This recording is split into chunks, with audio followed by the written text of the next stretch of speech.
The big idea of this teaching is that we are in the middle of being saved. Right from the very beginning, when sin entered the world, God put together a plan to bring humanity back to the place of his original intent for creation.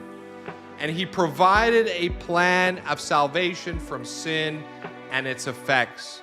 The storyline of the Bible documents this story and the outworking of this plan. And God reveals this plan to several people throughout history before it even happens.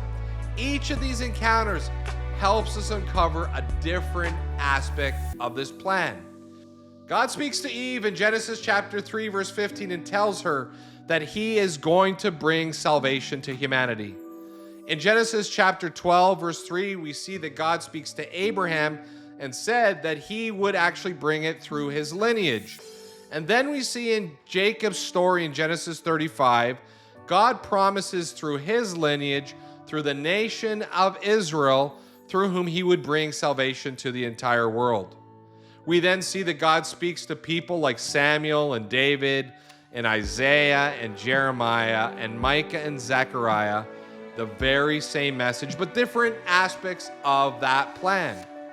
The basic plan was to set up the nation of Israel, through whom he would come as a sinless baby, to feel sin's effects and to be tempted by it. Also, he promised that he would demonstrate his own power over sin and to die on a cross as a sacrifice for our sins, so that we could exchange our sin for his life. We see that the promise was that he would be raised from the dead with power and move history to a place where sin is destroyed and a new creation replaces it. As we outlined in the last lesson, sin is a choice away from God, but Jesus died to experience the death we first chose for us. He died taking our sin on himself, and he offers all of us in exchange his life for our sin. The Bible talks about 3 stages of this salvation as it relates to us. And theologians like to use the words justification, sanctification, and glorification as markers of these 3 stages. We read in 1 John chapter 3:3 these words: "Friends, we are already God's children, but he has not yet shown us what we will be like when Christ appears. But we know that we will be like him, for we will see him as he is." In this verse, John is outlining these 3 stages.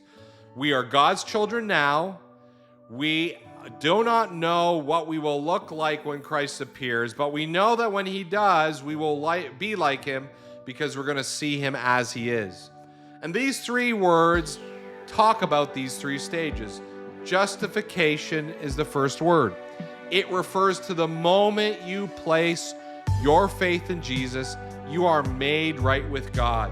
It's this past event that Christ's suffering, death, and resurrection on the cross has done all that's necessary to dismantle sin in our lives. But the moment we receive God's work for us, we actually receive justification before God, just as if we had not done it.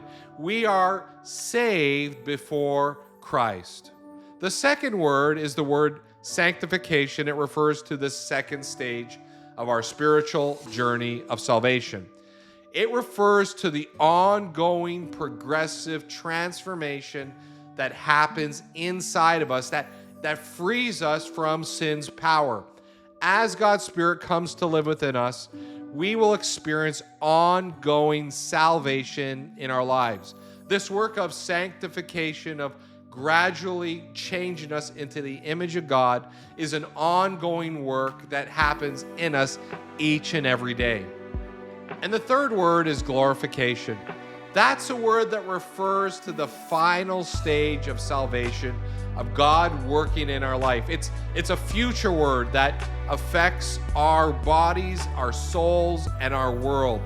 The truth is that God will set everything right. He's creating a new world for us to live in and for us to experience.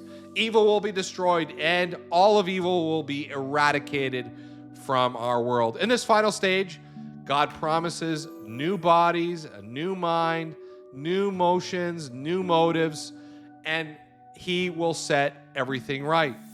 Please know that salvation is not just the moment you put your faith in Jesus, but there is ongoing salvation that's happening in your life each and every day as your motives and your emotions begin to change to be more like Jesus. And know this, there is a day coming, there is a future glorification where God is going to set everything right. That's the future salvation that each one of us can look forward to.